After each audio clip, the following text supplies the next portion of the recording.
It is John A.G. here, and before anything else, I need you to act immediately so I know this message reaches people seeking truth about the real economy. Go to the comments right now and type "currency archive," 2 words only, because that signal tells me you are ready to see beyond television narratives. What happened on February 27, 2026 was not a routine market session, but a convergence of signals revealing deep structural stress across silver, inflation, and global supply chains. Mainstream financial media ignored the significance, yet the data shows simultaneous pressure points that rarely align, creating one of the clearest windows into physical silver demand ever recorded.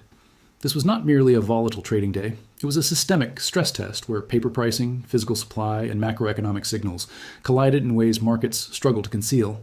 Silver prices surged sharply, not just ticking upward, but accelerating as physical buyers paid meaningful premiums above futures, signaling urgency among participants seeking immediate metal possession. Spot quotes climbed toward $93, while futures settled lower, creating a widening spread that reveals distrust in paper settlement and growing preference for tangible silver holdings. That divergence between futures and physical pricing is not noise.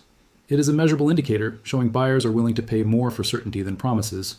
We also received a detailed vault report exposing simultaneous movements. Large quantities moved into registered status, while other vaults experienced outright withdrawals from the exchange ecosystem.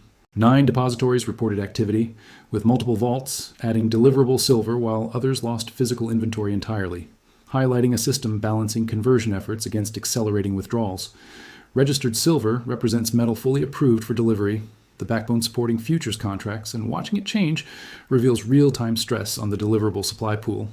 Eligible silver sits in vaults, but cannot satisfy delivery unless converted, meaning sudden increases in registered metal often reflect emergency preparations, rather than organic inventory growth. One refinery vault operator added over 800,000 ounces, demonstrating vertical integration advantages that allow rapid conversion from refined output into deliverable inventory without intermediaries. A global logistics vault reclassified nearly 1 million ounces, indicating beneficial owners instructed last-minute conversion to registered status, signaling preparation for imminent delivery obligations. A newly approved depository mobilized significant volume despite recent entry into the system, illustrating how every available facility is being utilized to support delivery requirements. Other vaults added smaller accounting adjustments, yet collectively they raised registered inventory by more than 1 million ounces in a single reporting period before first notice day. Simultaneously, multiple vaults reported physical withdrawals, exceeding 1 million ounces combined, metal leaving the exchange ecosystem entirely rather than shifting categories within it. This dual movement reveals the truth. While operators scramble to increase deliverable supply, private holders are removing silver from the system, tightening available inventory further. Total silver across all vaults declined despite registered increases, confirming that conversions cannot fully offset the pace of physical withdrawals driven by long-term holders seeking direct control.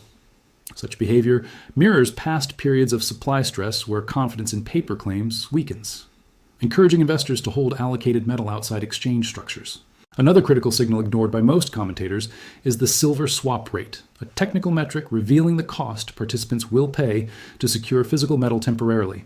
In normal markets, swap rates remain slightly positive because cash earns interest, while silver incurs storage costs, requiring compensation for the party surrendering liquidity. Today's swap rate sits deeply negative, meaning participants are paying substantial annualized costs simply to obtain physical silver now, reflecting urgent demand and future supply uncertainty. Negative swap rates indicate the market doubts future availability, discouraging arbitrage that would normally correct pricing discrepancies between spot and forward markets. Professional traders are not exploiting apparent arbitrage opportunities because sourcing physical metal remains the bottleneck, demonstrating scarcity is operational, not theoretical. This inversion has persisted for months, making it one of the longest continuous negative swap environments in modern silver market history. Closely related is the carry-adjusted basis, which accounts for financing, storage, and insurance costs when comparing near-term and future delivery prices. Even after adjusting for carry costs, immediate delivery remains more expensive, confirming sustained backwardation driven by physical scarcity rather than temporary logistical disruptions. Persistent backwardation signals the market values present metal more highly than future promises, a hallmark of tight supply conditions historically preceding major price repricing.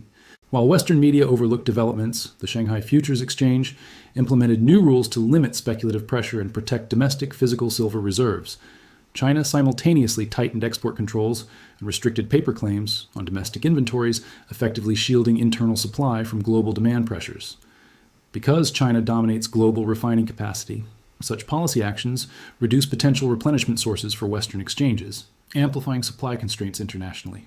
These moves reflect administrative urgency, suggesting authorities recognize tightening physical supply and are prioritizing domestic industrial needs over global market liquidity. On the macro front, inflation data released the same day exceeded expectations, reinforcing concerns about persistent price pressures within the production pipeline. Hotter than expected producer prices feed directly into consumer inflation metrics, influencing monetary policy expectations and altering interest rate projections. Markets rapidly repriced rate cut expectations, reducing anticipated easing while bond yields fell, a combination often associated with stagflationary economic conditions. Stagflation environments historically favor hard assets like silver and gold, as investors seek protection against declining purchasing power and weakening growth prospects. Meanwhile, the dollar weakened over the past year, further supporting precious metals as alternative stores of value amid currency depreciation. Gold advanced modestly, while the gold-silver ratio narrowed, yet still remains above levels historically associated with peak silver bull markets. Options markets displayed elevated volatility, with call interest clustering at higher strikes, indicating traders positioned for continued upside despite attempts to contain price movements. Physical delivery obligations for March represent a significant portion of registered inventory, raising questions about replenishment rates versus ongoing withdrawal trends.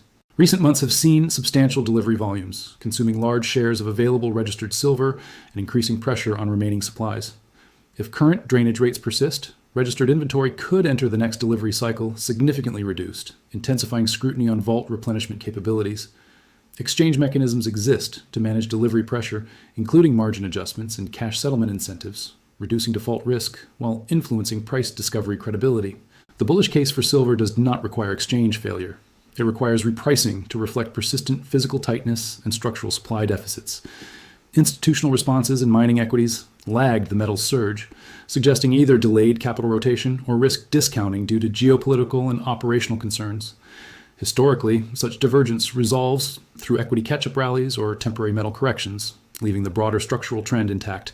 Some major producers reported strong earnings and cash flow, indicating profitability at current prices and potential undervaluation if higher price levels persist. Commodity bull markets often outpace analyst models, especially when scarcity premiums challenge assumptions of mean reversion. Analysts remain divided. Some foresee historic repricing, while others emphasize exchange safeguards and normal delivery mechanics. Both perspectives hold elements of truth, but inventory trajectories and physical metrics remain historically unprecedented. The resolution is not whether default occurs, but at what price physical and paper markets reconcile. Each intervention that eases delivery pressure typically involves higher settlement incentives, gradually repricing the market without triggering systemic panic. Multiple independent indicators, swap rates, backwardation withdrawals, and policy shifts converge on the same conclusion. Physical silver is increasingly scarce. Consistency across these signals transforms narrative into measurement, offering a data-driven perspective rather than speculative interpretation. Behaviorally, expectations of immediate breakout levels can mislead observers who overlook the slower, structural nature of supply-driven repricing cycles. Physical markets move like tides rather than rockets, advancing steadily as inventory declines and demand remains structurally elevated. Over recent months, registered inventory has been reduced dramatically, underscoring the scale of ongoing withdrawals relative to replenishment efforts. Negative swap rates, elevated lease rates, and persistent backwardation reinforce the same message. Sourcing physical silver is increasingly difficult. Mining disruptions, geopolitical risks, and direct offtake agreements further constrain available supply entering exchange systems. None of these factors depend on daily closing prices. They represent structural conditions shaping long-term valuation. Primary source documents, including depository statistics and exchange rule changes, provide verifiable evidence supporting these observations. I encourage you to review those sources directly and verify the data, because informed analysis begins with primary information, not filtered narratives. If this analysis adds clarity to your understanding, engage with the channel and continue following developments as the delivery cycle unfolds. This platform exists to document moments when data contradicts mainstream narratives and reveals underlying shifts in financial reality. What occurred in the vaults, swap markets, and policy arenas represents documented facts available to anyone willing to examine the evidence. The story is ongoing, and the coming weeks will reveal whether replenishment can keep pace with withdrawals and sustained industrial demand. Stay informed, stay critical, and remember that real market signals often appear first in obscure data before reaching public headlines. Currency Archive in the comments signals your commitment to understanding these dynamics beyond surface-level reporting. Subscribe for continued analysis as we track the evolving relationship between physical supply, paper pricing, and macroeconomic forces shaping the silver market.